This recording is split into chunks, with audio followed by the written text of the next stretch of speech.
Olá, sejam bem-vindos ao módulo 13 da certificação Treinador de Futuro da Fit Me Trainer.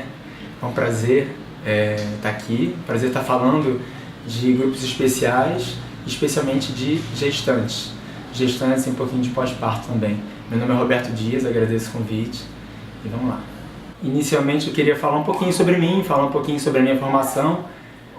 Eu sou graduado em Educação Física, eu tenho uma especialização em treinamento esportivo, nutrição e saúde pela Universidade de Paris 5, na França.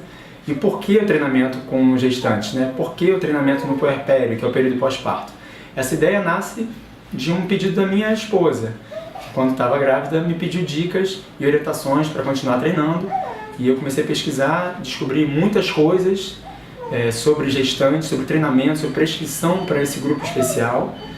E é importante entender que é um período de fato especial. São muitas mudanças que vão muito além das questões anatômicas, né? Você tem diversas mudanças hormonais, fisiológicas.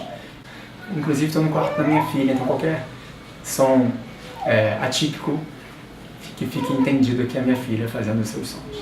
O primeiro tópico que a gente vai tratar são os tabus, né? A gente ainda se questiona muito qual é o momento adequado, de que forma prescrever, de que forma treinar essa mulher gestante. Então, a gente inicialmente, pensando sobretudo em períodos remotos ou até o século passado, a gente tinha a contraindicação de atividade física para a mulher, né? Ela era praticamente indicada a ficar em casa e fazer o menos possível para que tudo desse certo. A partir do final do século passado, a gente entende, sobretudo com publicações de colégio americano de ginecologia e obstetrícia, entende os benefícios da prática de atividade física por mulheres gestantes. Hoje, a gente usa 4 protocolos de referência para a prática de atividade física. É o colégio americano, é o colégio britânico, o colégio canadense e o colégio australiano. Todos os colégios recomendam a prática de atividade física a partir do primeiro trimestre. O colégio canadense, até o ano passado, ele não recomendava atividade física no primeiro trimestre. Não contraindicava, mas também não dizia que era importante, que era necessário fazer. No protocolo desse ano, de 2019, do colégio canadense, você já tem essa indicação de atividade física a partir do primeiro trimestre. Um detalhe importante, falando de treinamento no primeiro trimestre, enfim, treinamento em trimestres, é que o primeiro trimestre, embora hoje recomendado como para a prática de atividade física, ele é um período mais delicado para a mulher. É um período que geralmente traz um pouco de insegurança por conta de uma primeira gestação ou de um início de gestação. É um período de enjoos, é um período de muitas questões. Então, embora a gente consiga já diversos benefícios na prática de atividades nesse período, muito por conta até de uma maior incidência, por outros motivos, mas de uma maior incidência de abortos no primeiro trimestre, às vezes é um período mais delicado para iniciar o treino. A gente vai falar já de liberação médica, mas mesmo com a autorização e liberação médica para atividade nesse período, é importante avaliar com essa mulher e com o médico e a gente também tentar entender se é de fato um período adequado para a gente começar esse treinamento ou se a gente joga de repente mais para o final do primeiro trimestre, começo do segundo trimestre, dependendo de como essa mulher se sente, como essa mulher percebe a atividade física nesse período para ela. Eu falei de liberação e autorização médica porque para a gente é fundamental o contato e a autorização, a liberação desse médico obstetra. Esse profissional que entende essa mulher, que fez diversos exames iniciais com essa mulher gestante, vai poder falar para a gente se ela está apta ou não à prática de atividade física. Não prescrevam sem essa autorização.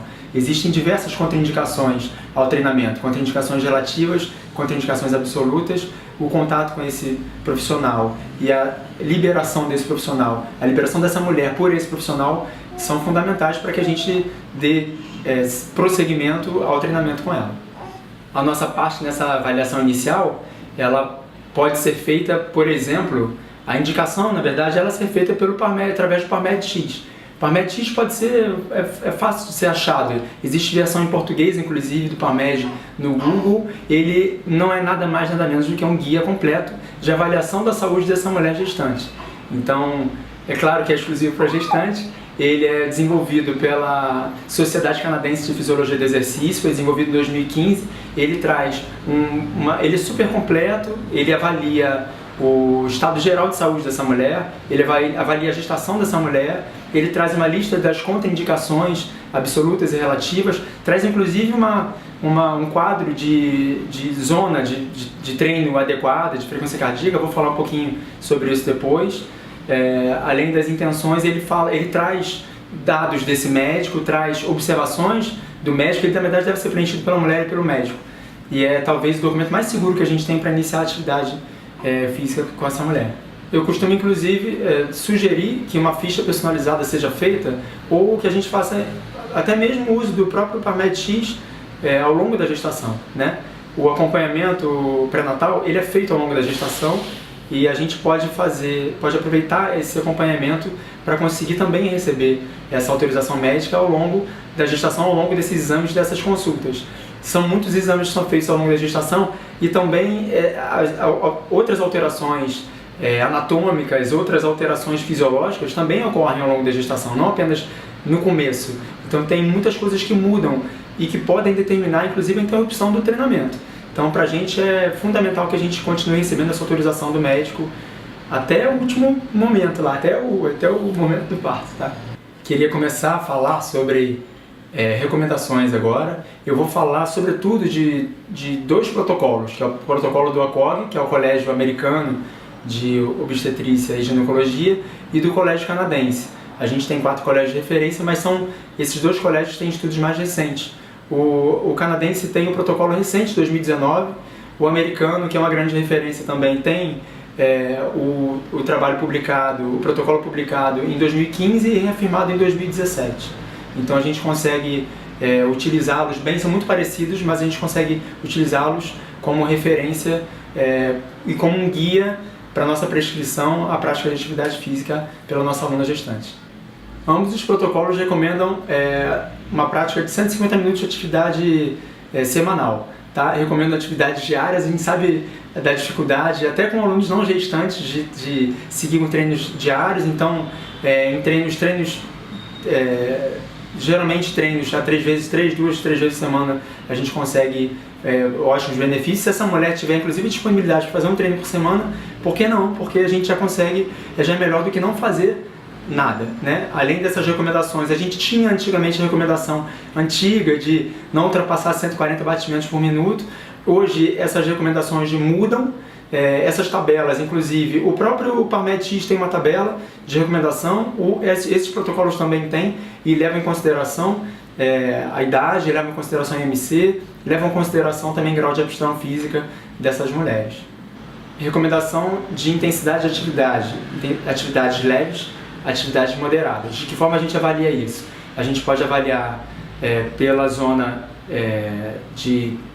alvo de treinamento, 50% a 70%, pode avaliar usando a percepção subjetiva de esforço, na escala de Borg de 6 a 20, a gente pensa em 11 a 13 a 14, e uma terceira forma de avaliar isso é o talk test, que a gente faz, que é o teste de conversação. A gente conversa com essa mulher durante o treino, e se ela consegue conversar com a gente, significa que está tudo bem. Se ela não consegue conversar, significa que a atividade está intensa demais, e a gente reduz essa atividade para não implicar em nenhum risco para ela. A atividade de alta intensidade, atividade vigorosa, ela é contraindicada porque pode levar à hipoglicemia materna e consequente hipoglicemia fetal. No bebê ela causa retardo no crescimento e baixo peso. O outro motivo seria o aumento da temperatura central, aumento da temperatura do feto, que pode gerar malformação.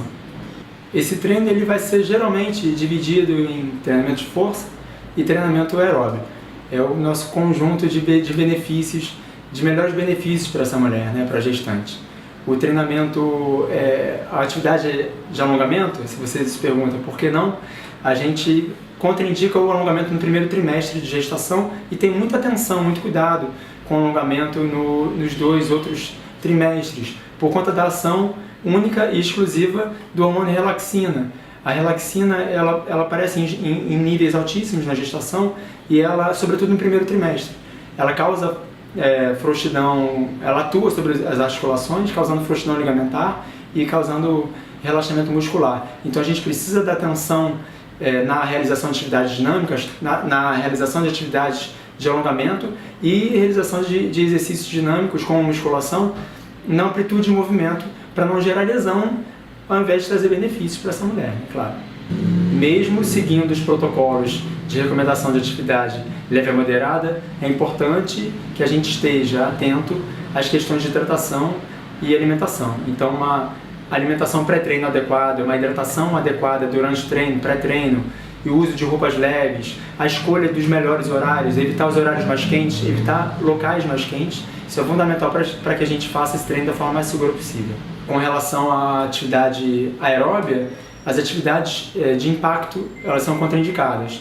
A gente vai pensar e vai sugerir, sobretudo, a caminhada e a bike indoor, ou outras atividades que não gerem impacto na academia. Se for na rua, a gente pode fazer uso da caminhada, da bicicleta não, por conta, claro, do risco da queda. Esse é inclusive um dos riscos na contraindicação de atividades de impacto, né, que é o risco de queda. Você tem na gestante o deslocamento do centro de gravidade, então ela perde a noção de equilíbrio. Você tem a barriga que cresce, os seios que crescem, você tem o corpo que se transforma e pode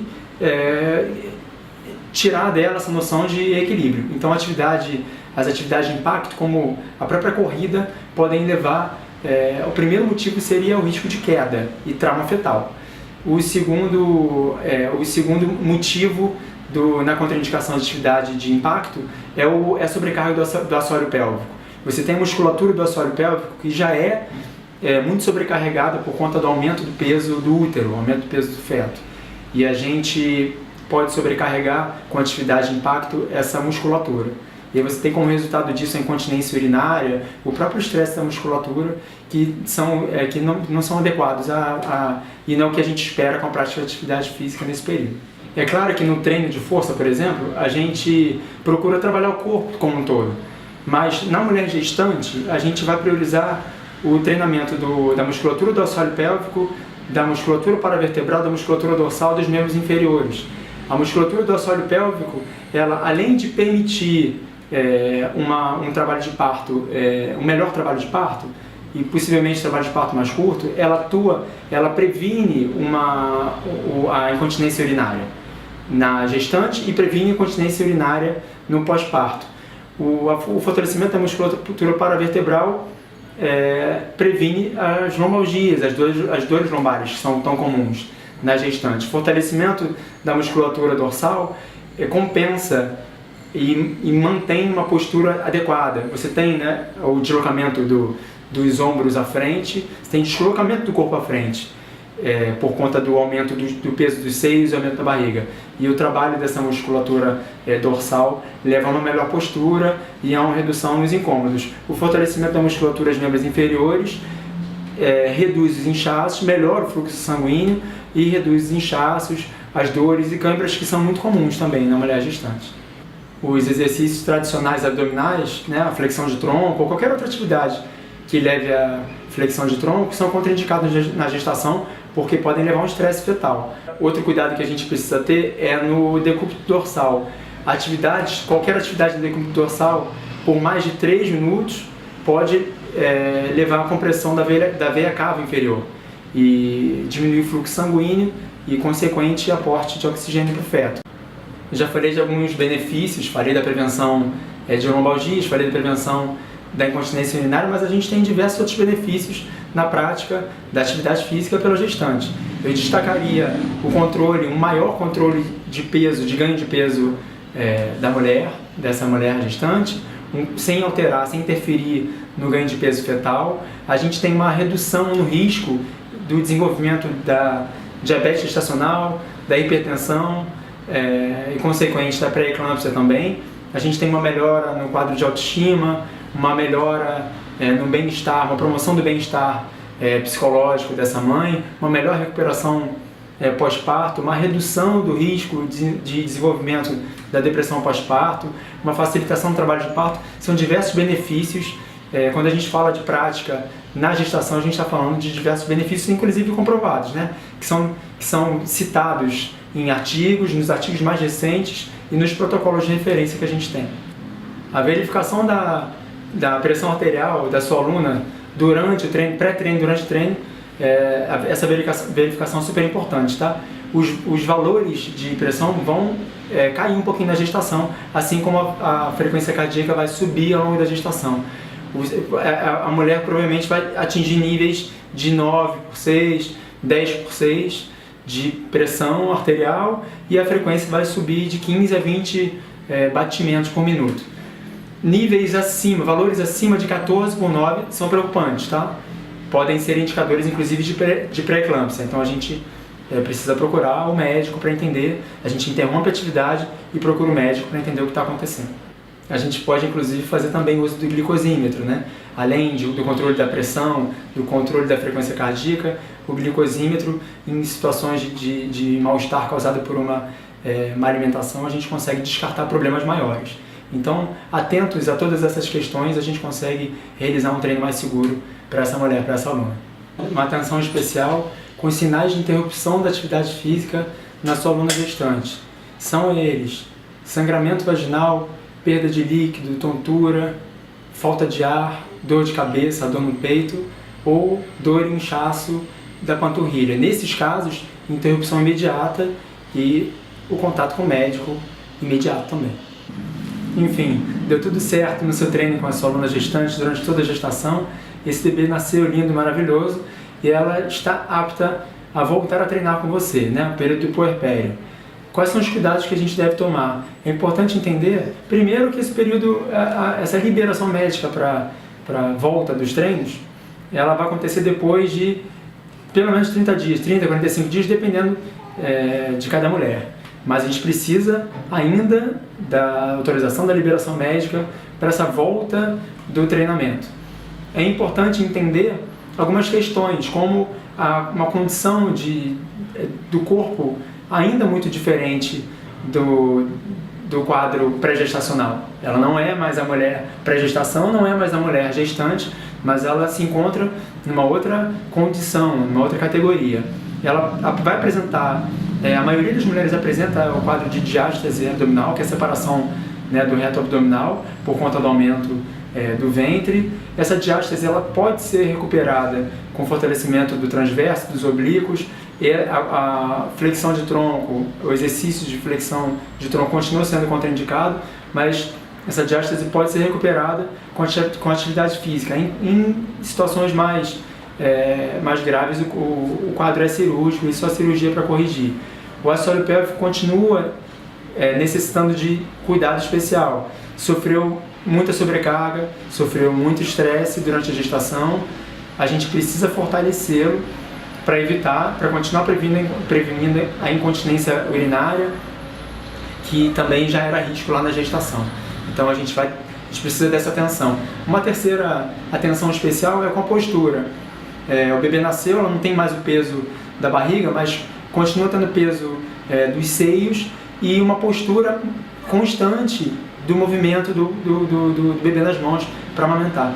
Então a gente precisa tentar entender essa nova configuração do corpo, essa nova postura, e trabalhar a musculatura dela, seja a musculatura dorsal, fortalecimento do core ou do assoalho pélvico, para a recuperação da diástase, para que ela se recupere da melhor forma possível, tá?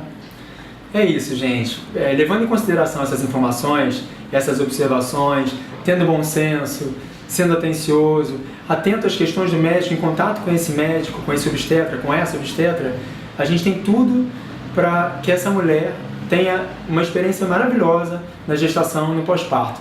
Depende muito da gente também zelar por essas duas vidas, por essa nova vida, por essa vida dessa mulher e por uma experiência saudável, por uma experiência boa, para que a gente consiga mantê-la como aluna e numa experiência interessante. Eu agradeço, gostaria mais uma vez de agradecer o convite da equipe Fit Me Trainer para participar da certificação Treinador de Futuro. Um grande prazer estar aqui falando nesse módulo especial, grupos especiais, falando sobre gestante e puerpério. Espero ter ajudado. Qualquer dúvida, para outras questões, mais informações ou dúvidas, vocês podem procurar no e-mail personaldegestante@gmail.com.